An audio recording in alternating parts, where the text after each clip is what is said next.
Hello बच्चों, आइए इस प्रश्न को देखते हैं। सहज प्रतिरक्षा या इन्नेट इम्यूनिटी के विभिन्न रोधों से संबंधित कौन सा कथन सही नहीं है? विकल्प ए, आमाशय में उपस्थित अम्ल मुंह की लार आंखों के आंसू सूक्ष्म जीवों की वृद्धि को रोकते हैं और हमारे शरीर का कारिकीय रोध बनाते हैं। विकल्प बी, श्वसन जठरांत्र और मूत्र जलन पथ को आस्तरित करने वाली म्यूकस झिल्ली सूक्ष्म जीवों को पकड़ने में मदद करती है और हमारे शरीर का कारिकीय रोध बनाती है। यहाँ पर यह दिया गया है म्यूकस झिल्ली।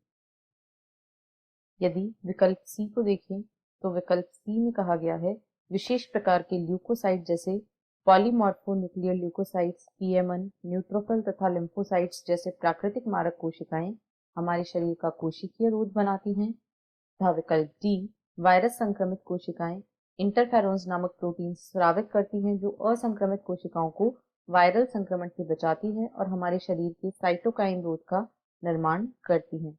इस प्रश्न की जो मुख्य अवधारणा वह है सहज प्रतिरक्षा। सहज प्रतिरक्षा, इसे ही इन्नेट इम्यूनिटी भी कहा जाता है। यहाँ हम देखेंगे कि सहज प्रतिरक्षा या इन्नेट इम्यूनिटी क्या होती है।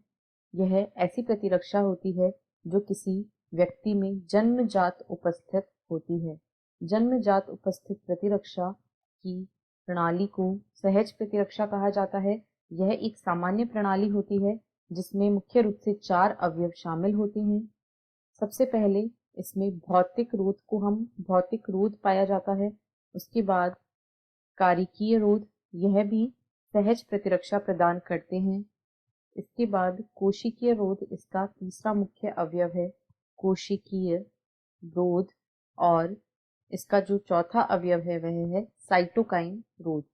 इन चारों रोध के बारे में हमें विकल्पों में दिया गया है जिससे हम इनको देखेंगे। सबसे पहले यदि हम भौतिक रोध की बात करें तो भौतिक रोध जो होता है यह हमारे शरीर की त्वचा तथा म्यूकस झिल्ली या श्लेष्मा झिल्ली के द्वारा प्रदान किया जाता है और श्वसन जठरांत्र और मूत्र जनन पथ को जो आस्तरित करने वाली श्लेष्मा झिल्ली होती है या म्यूकस झिल्ली होती है वह सूक्ष्म जीवों को पकड़ने में मदद करती है और उन्हें हमारे शरीर के अंदर प्रवेश नहीं करने देती है।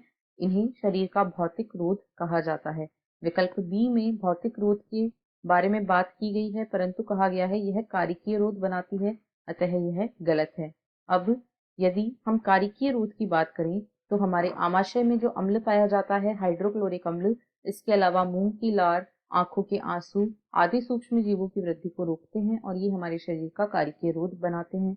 ऐसा विकल्प ए में दिया गया है, यह बिल्कुल सही है। सी, तीसरा जो रोध होता है वह कोशिकीय रोध होता है। हमारे शरीर की विभिन्न प्रतिरक्षा कोशिकाएं जैसे कि विशेष प्रकार की ल्यूकोसाइट्स, पीएमएनएल, न्यूट्रोफिल, लिम्फोसाइट तथा प्राकृतिक मारक कोशिकाएं, ये सभी हमें कोशिकीय रोध प्रदान करती हैं जैसा कि विकल्प सी में दिया गया है, अतः यह सही है। इसके बाद जो अंतिम रोध है वह साइटोकाइन रोध होता है जो वायरस संक्रमित कोशिकाएं होती हैं उनके द्वारा इंटरफेरॉन का स्रवण होता है और यह इंटरफेरॉन ऐसी प्रोटीन होती है जो असंक्रमित कोशिकाओं को वायरस के संक्रमण से बचाती हैं और इस प्रकार हमारे शरीर का साइटोकाइन रोध जो होता है वह निर्मित होता है। ऐसा विकल्प डी में दिया गया है, अतः यह भी सही है। क्योंकि विकल्प बी में सहज प्रतिरक्षा के बारे में जो कथन दिया गया है वह गलत है, अतः विकल्प बी इस प्रश्न का सही उत्तर है। आशा है आपको प्रश्न समझ आया होगा। धन्यवाद।